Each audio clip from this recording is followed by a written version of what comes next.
ADBN, Advocate Broadcasting Network.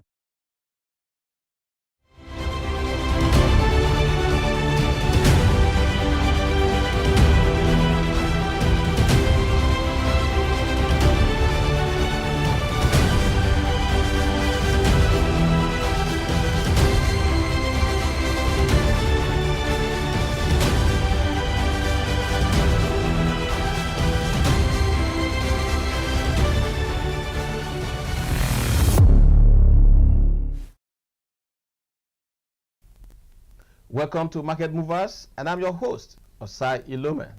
On this edition of Market Movers, you might be already aware that the NLC and the TUC have embarked on an indefinite strike. And so we'll be looking into this strike action by the labor movement in Nigeria.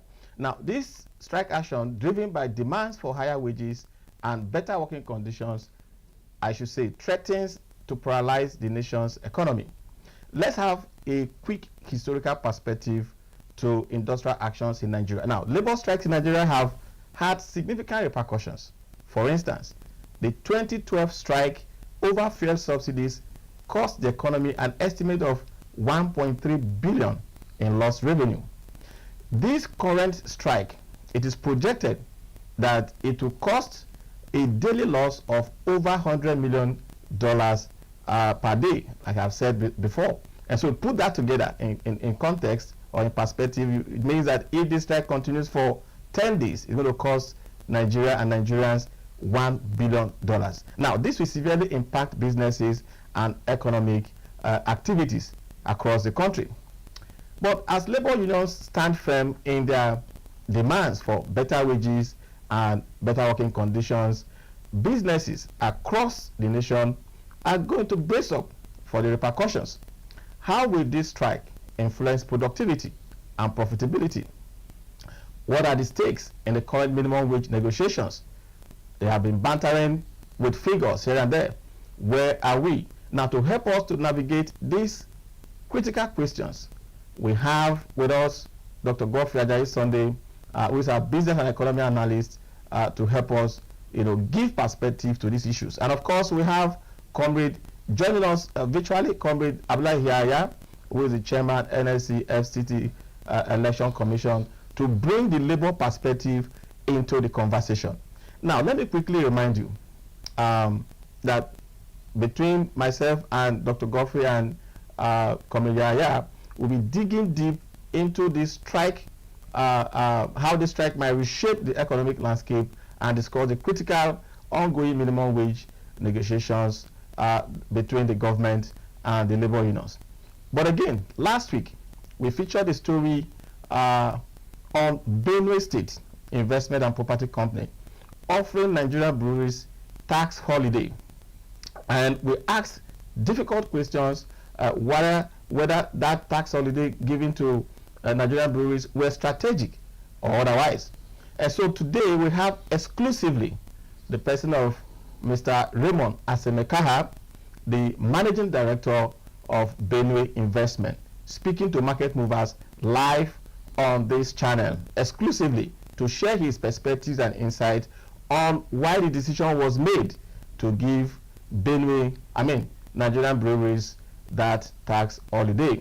And so we'll also be asking him what he is doing as the head of that government agency responsible for attracting investment into the state. We'll be looking to know how well has he done his job. Has he brought about investment into Benue State? He will also be sharing with us on the show today. But that will be after this short break. Don't go anywhere. You are live on Market Movers. I'll be back after the short break. Thank you for staying with us on Market Movers this beautiful day, and a critical day for that matter. A day that the Nigerian Labour Congress and the Trade Union Congress have embarked on an indefinite strike. And because it's a critical day, we also have three critical guests on the studio today to help us to give perspectives and insights into some of these critical issues. And on one hand, we're having Dr. Godfrey Ajayi Sunday, our business and economy analyst, to give us a perspective on the economic front. What is the implication of this industrial strike by the labor movement in Nigeria? Then, of course, we also have Comrade Abdullah Yahya, the chairman, NLC FCT Commission, to give us his perspective on the labor front. Why is labor insisting that this strike must go on? And of course, this is a business and economy show. We also have on the studio Mr. Raymond Asemekaha, the MD, the Managing Director, Benue Investment, to respond to our story last week about the tax holiday that was granted Nigerian breweries, among other issues that has to do with Benue investment and bringing about investment into Benue State. But first, I will go to Dr. Godfrey. Is Dr. Godfrey live with me? Okay, so we're having network issues with Dr. Godfrey, so I'll come back now to Mr. Raymond. Welcome to the studio, sir. Thank you so much. Good afternoon. Now, it's so heartwarming to have you in the studio. I believe you must have watched our program last week where we focused essentially on the tax holiday that was granted Nigerian breweries. Now, many of us were intrigued. Now, we understand that possibly that could be a good idea, but we don't know. We want to hear from you. What are the thinkings that went behind that decision to grant that tax holiday? All right. What we are doing is to ensure that we have easy way of doing business in Benue State. So we understand that the Nigerian brewery shut down so many years ago. So when we came on the board, we know that we had to ask them, of course, give them a tax holiday for them to be able to come back and start production, knowing the fact that we have created a high level of ease way of doing business in Benue State as we speak. Now, so we understand that a lot of work has be conducted, be put into making the business environment a bit easy for businesses. But we want to understand, during your meeting with Nigerian breweries, the press statement that we saw quoted you to have said, to have given Nigerian breweries a specific timeline for them to resume production in Benue State. Where are we on that timeline? Is this something, because we also saw that the Nigerian breweries were kind of pushing back on that timeline. What are the current status of when Nigerian breweries will resume operation in Benue State? All right. What we told them is for them to resume back to the production within 90 days.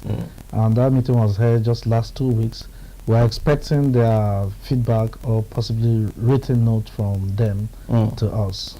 So, but I know that within the week, they should be able to contact us back. Though I saw their press statement which says that they are considering. So we're expecting to hear from them any moment from now. Okay. So let's look at specifically now your office, Benue Investment. Now, with that name alone, we can understand how we got to know you as a result of that press release between you and Nigerian breweries about bringing investment to Benue State. Where are you? What amount of work have you put in? How many investment have you been able to attract to Benue State? And what are the key issues that you are experiencing going forward? All right. So what we are looking at is ensure that we get it right. That's why we have introduced the high level of ease way of doing business in Benue State. Okay. So you have introduced high level of ease of doing business in Benue State. Okay. Now, do you have? We learned about the fact that you are working to attract certain companies into Benue State. Can you speak on that? Can you tell us what you are doing in that regard? All right. We have met a whole lot of so many multinational companies and some of the Nigerian company. This morning we have meeting with Shelter Africa, and one of the things we are discussing is for them to be able to fund that. Shelter Africa is a African Shelter Africa. What they do, they support private sector infrastructure and all that. So we've discussed with them. We are looking at getting some funds from them, which it will be guaranteed by infra credits. Okay. Yes. It's going to be guaranteed by infra credit. By infra credit. So tell us about, because one of the things that you raised with the Nigerian breweries is the backward integration. Yes. What are you doing to expound opportunities for small business, small holder farmers in Benue State? Now I want us to quickly make a correction. Is MD Benue Investment. Benue Investment. They call it BIPC. BIPC. Benue Investment and Property Company. BIPC. Benue Investment and Property Company. Yes. So can you now speak to this issue of the smallholder farmers and the backward integration mechanism you were demanding from Nigerian breweries? All right, when the plant was there was a lot of people that they were farming, and a lot of people was farming, and they were also of taking that produce to feed that plant. But when they left, we also understand that they were buying those products from other states. Okay. And we are asking that for them, they need to come back to Benue State. We understand that there's a backward integration where they give seedlings to some of the farmers in Kaduna and offtake at the end of the day. So we have put policies on each way of doing business in the state, and that's why we're asking them to come back. If it's sorghum, we have a lot of sorghum in Benue State. As soon as they are ready for them to commence production, we have people that are already in the farm that will be able to give them those products they were using or they want to use for production of the beer, knowing the fact that we have the market. Yes. Because when you come to North Central Benue, have the alcoholic market. It's something that they have been, what they do, and that's one of the things that we don't like. They make Benue State as a collection center, as a warehouse. They now bring their product there and now start distributing. And we are saying, no, this is not the time to do that. It's better you come produce there so that our people can also benefit. Let it not be as say, because what they were doing is just a cash ride. They will just take our money and leave. And we are saying, no, it is important that they should be able to start producing so that our people, our farmers can be able to benefit from that plant. That process. Now I wanted to ask you, I'll come back to that, to ask you about the issue about the farming process in Benue State and possible investment into that area, because what we know is the world is gradually moving into commercial farming, industrialization, industrial farming and all that. And so I'll be asking you, what are you doing in terms of attracting investment to mechanizing the farming process in Benue State? But first, I would like you to speak to the issue of the what you call the Shelter Africa project. What actually do you want to achieve with that project? All right, we have two projects that we are discussing with them that we just activated. One of them, we want to build a agro-commodity hub, is a field security center that have centralized park. We want to centralize our market in terms of agro-commodities, and it's going to be a very major part in the North Central. So we are looking for them to finance us, which they have already accepted for us to, send our document. So that's one of the things we are looking at. And the good thing is that the infra credit, they will guarantee us. Okay. So they will guarantee us for us to be able to execute that project. We are looking at, because Benue is the food basket of the nation. People come there to take our produce, but we want to centralize all our agro commodity going forward, and we are the speed to commence that as soon as possible. So what are you doing in terms of, when you talk of agro hub and the food basket of the nation, it means that, because we know that a lot of waste are also experienced in terms of yes, exactly. So what are you doing in terms of trying to mechanize, the farming system in Benue State? All right, first of all, just yesterday, His Excellency, the Executive Governor of Benue State, launched about 33 tractors that the state will begin to go into commercialized farming. I am also discussing with some company in Denmark that they are willing to come next month to come and introduce an assembling plant in Benue State, because they asked us to buy, and we told them, though, it is important for them to come and introduce assembling plants in Benue State. Thereby, they will transfer knowledge to our team youth so that they will be able to, catch up with what's happening or in the current reality.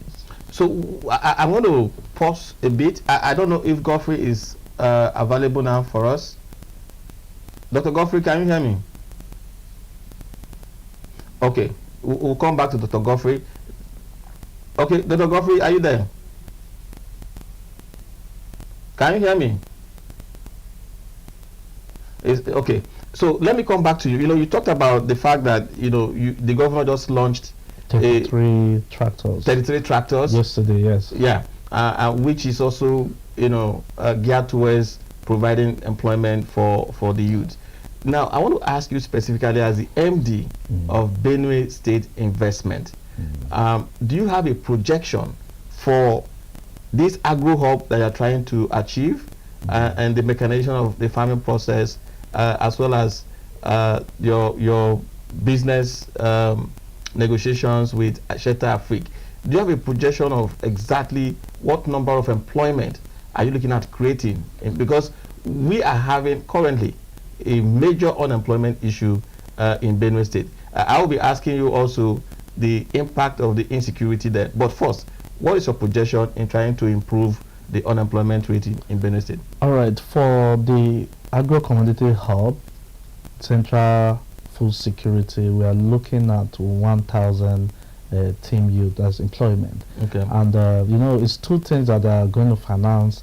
We're also looking at building 1,000 small low-income houses. So those are the things that we're looking at. That one too, is going to be both indirect and indirect job of at least between 400. So at the end of the project, we should be looking at 1,500 or 1,400 job opportunity or employment from those projects. That is awesome because as we speak, every number of employment that we bring to our people is very, very important. Now let's talk about the issue of insecurity. Insecurity has plagued Benue State for a very, very long time. What can you tell us now that is the state of security or insecurity in Benue State? For us, for us, when you go to Benue, I don't know when last you report anything about insecurity in Benue. Benue State is free, Benue State is open, and there's no high level of insecurity the way the people, discuss. Benue State, as we speak this morning, I can't see when last you report about insecurity in Benue State or the media houses, but you would have been seeing or hearing. So under the leadership of His Excellency, he have tried as much as possible to, ensure that there's peace. And honestly, there's a relative peace in Benue State as we speak. Okay. Now I know from your experience, you were once a banker. Yes. Am I correct? Yes. With your suit and your tie, that should be able to tell it all. All right. So, but from your experience in the banking industry, what we know is the fact that, as a fact, is the fact that the banking sector finds it difficult to invest in small-scale businesses, if I should say, and that is because they seem to have this notion that it is unstructured and is highly risky. What are you doing? Because these small businesses are the engine room of every economy, and even for the economy of Benue State. Do you have a plan for the small business community?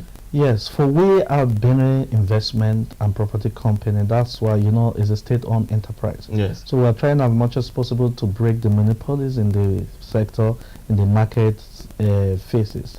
Now, the state governor, the executive governor of Benue State, Reverend Father Hyacinth Alia, just nearly launched a microfinance bank.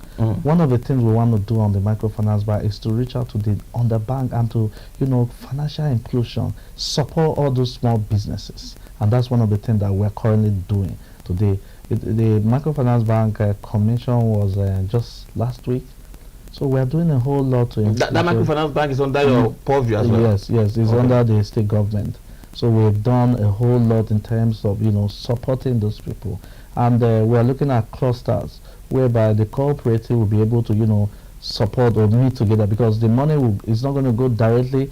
His Excellency have asked people, the Honorable Commissioner of Cooperative to form cluster so that money will be disbursed directly to the cooperatives. So now one of the key issue is key issue on investment particularly is ensuring that there is ease of doing business. What specifically, because throughout last week on this show we tried to look at the score as provided by PBEC, the Presidential Enabling Business Environment Council, on each zone and on each state, and for this North Central where Benue belongs, I think Benue was on the fourth number on the ease of doing business. So what specifically are you doing, working with your excellency to see that investors have this high confidence, because you are, from what you are telling us, you're already engaging with international investors. And of course we also know that even local investors are critical to expanding the investment base of any state or any country. What are the specific steps that you are taking to make that environment easier for investors? All right, first of all, when we came in under the leadership of His Excellency, the Executive Governor of Benin State, we introduced what they call the credit rating for the Fitch rating. Benin State, as we speak today, we're on B rating. And what that means is that investors have confidence now in Benin State. If they want to come to invest, they will go to look at what is the state rating. So those are one of the things that were put in place. And number two, the state has also introduced what they call the IPA, Investment Promotion Agency, a one-stop shop for the state. So when you are coming to do your business, you know that there's a place that you will go and do your business in terms of registration, in terms of transparency and sustainability. Because before now you won't see those things, but when we came in on the board, we have done those things and ensure that we comply with it. Before now, they used to tax people in terms of that. But when we came, we sat and we said, no, one of the things that we're going to do is to remodel and reform some of the policies. And that is why His Excellency said, okay, for now we are ready for business, and people that are willing to come invest in Benin State, we are going to give them tax holiday. We want them to come to the state. We are willing to provide enabling environment. It's a World Bank standard, and that's why the state have launched what they call Action on Enabling Environment for the small businesses. So the environment is clean and it's clear. There's no issue of insecurity that will be able to stop people from investing. We are calling people that they want to invest, think about benefit, because we have all the opportunities in Benin as we speak. Is our yam? If you test the Benin yam, you will see that it's wow. We have the best orange in the world today. We have the systems. That Benin State contributes about 70 to 80% of system production. How about soya beans? So we have those things in place, and that's why we're calling investors to come and invest in Benin State. Now you mentioned specifically the agri sector now. I know that is your toffee, that is your home base, the agri sector. But are there other specific areas that Benin State provides investors a safe haven? Yes, we have a lot in Benin. Benin State is a rich state. It's a rich state that God has given us so much. Now, in the mineral resources, Nigeria has 44 as we speak, and Benue have 34 out of the 44. So we have one of the best gold in Benue State. We have one of the best limestone. We have so much coal. If you're talking about coal, if you go to Benue, you also see coal in that place. So we have Gibson, we have all of those mineral resources. So there's also investment that we're driving. We're calling people that if they want to invest, they should also come to that and in that sector to invest, because there's a lot of opportunity in the mineral sector. In the mineral sector. Okay. So can you now tell us, because it is one thing to ask investors to come, to your state, because you have this, you have that, you have the minerals, you have the arable land, the best orange system seed and all that.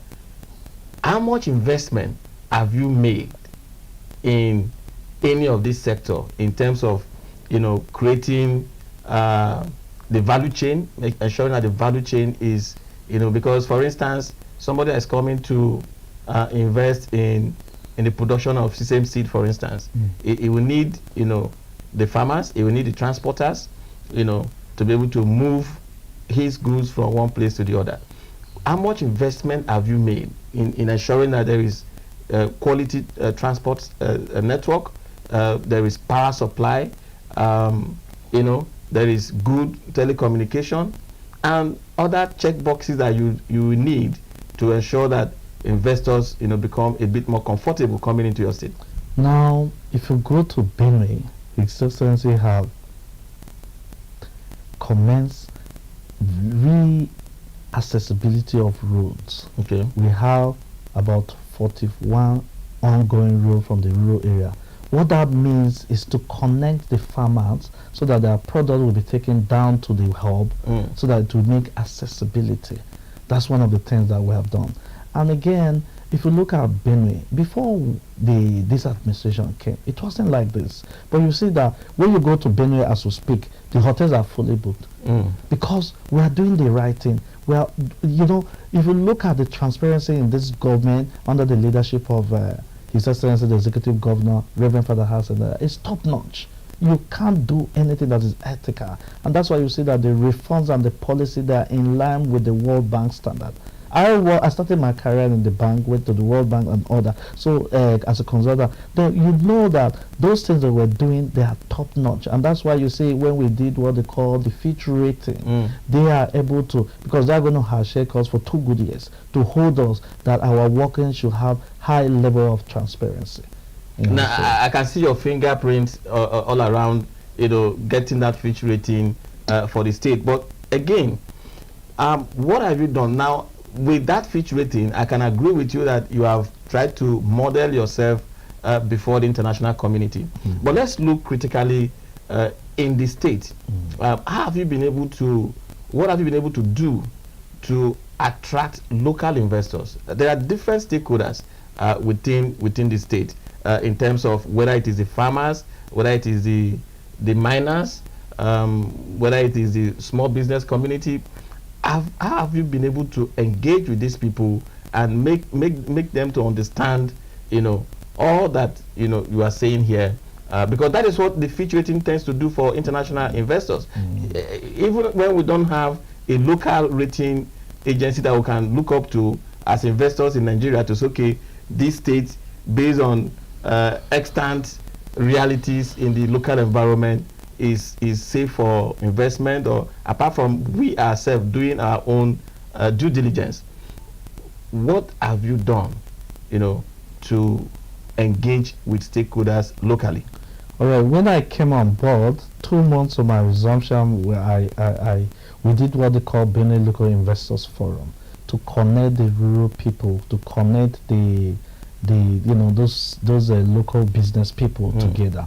We understand that the state has about 1.5 million micro businesses, both nano and micro and small businesses. So we had that local investors forum to discuss, and it was at the end of that meeting that you see that the state offered to give tax holidays. Okay. It's at the end of the day, because what we are doing is a deliberate attempt to reduce the high level of taxes that was happening previously. Okay. So those are the things that we have done, and that is also, I also told you about the microfinance bank, because we understand that cash is a problem, because somebody want to start a business, they won't have enough cash or access to finance, and that is why we did what they call we introduced that microfinance bank under the leadership of His Excellency the Executive Governor of Benue State. The name of the microfinance bank is Noble Microfinance Bank. Before now they still had the BIPC microfinance bank, but it was liquidated by the CBN. So when we came in, we feel it is important as a state to have a microfinance bank so that we'll be able to support our people. We have high level of post harvest losses, and those are the things that we're trying as much as possible to ensure that we curtail them. So if somebody is coming to invest, it's going to do a whole lot of value chain, from processing, manufacturing, processing, and other, so that we'll reduce the post-harvest losses that we've been witnessing in the past years. Yes, because for me that is a very critical intervention area that your team should be able to work with your governor to see how you can mitigate this, very huge post-harvest losses that is being experienced in Benue State. But you also mentioned about the tax holiday again in this your statement. So I want to ask you, beyond Nigerian breweries, are you also providing tax holidays for other type of businesses? And how do you intend to monitor, this tax holiday to ensure that it is not weaponized or abused? No, first of all, we have a data collection. That's why we have a Bureau of Statistics. So all the new investors that are coming to invest, they come to our office, especially the Benue Investment, and we, plug you in, and we know the date that you come to the state. We have put that data so that we'll be able to monitor you.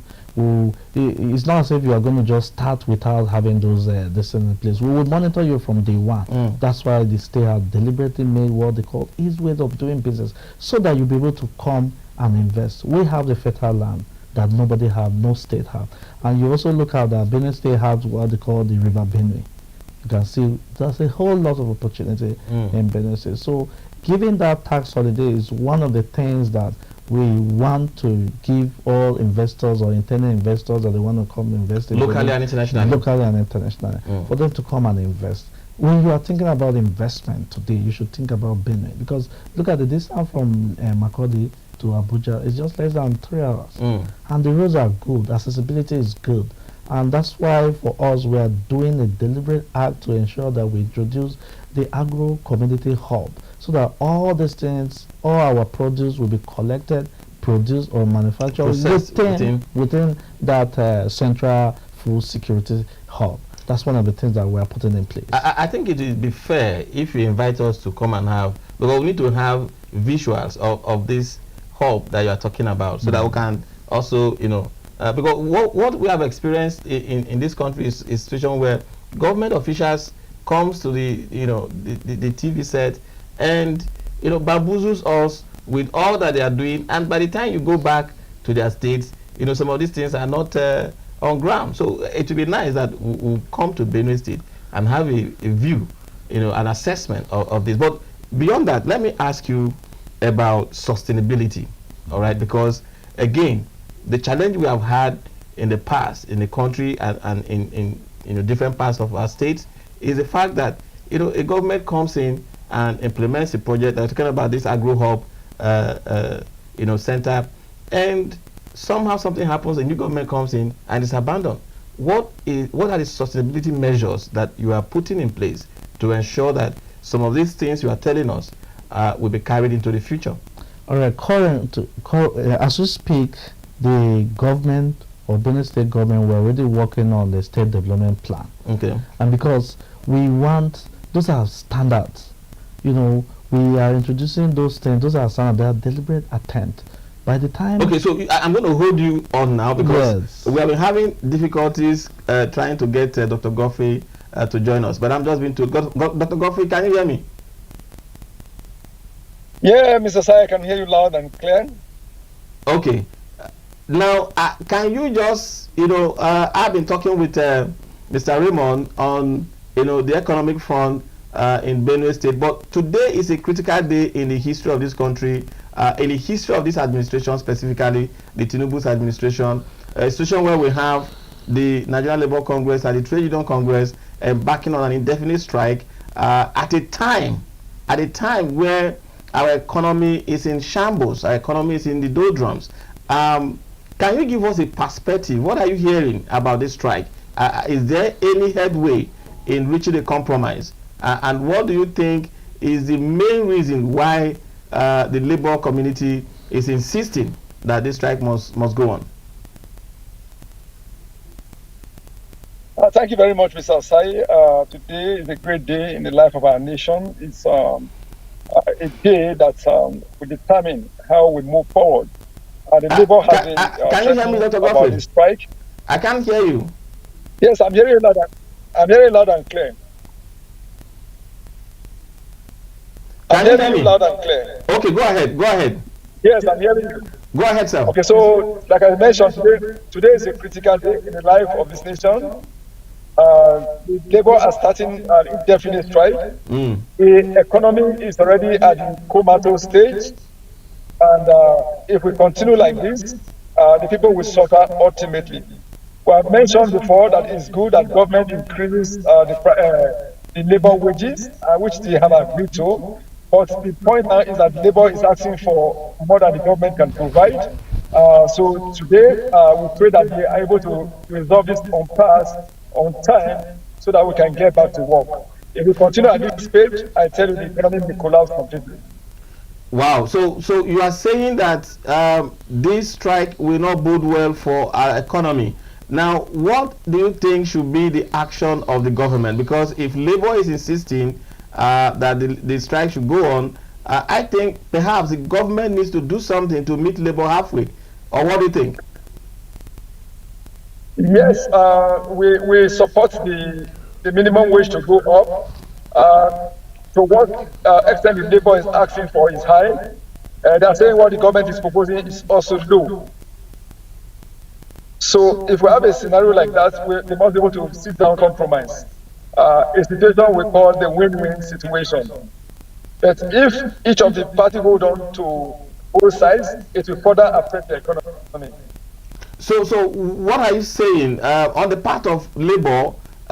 Their decision to go on this strike is something that we should see as not being very organized, because they are supposed to be organized labor. We are hearing also that the private sector seem to have accepted the minimum wage bill that has been proposed by the government, but the organized, labor, the NLC and the TUC is saying that amount within the range of 60,000 naira is insufficient. What do you make of this argument? Do you think currently, based on your economic understanding, that Nigeria can pay a wage bill of above 60,000 naira? Okay, I am in the private sector. We've been able to meet up with the initial 30,000 minimum wage. So if you go now to 60, that means the labor wage. Okay. If it is doubt if the private sector will be able to meet up with the 400 and something that the labor is proposing. Mm. So in this case now, it has become an impasse. What is your recommendation?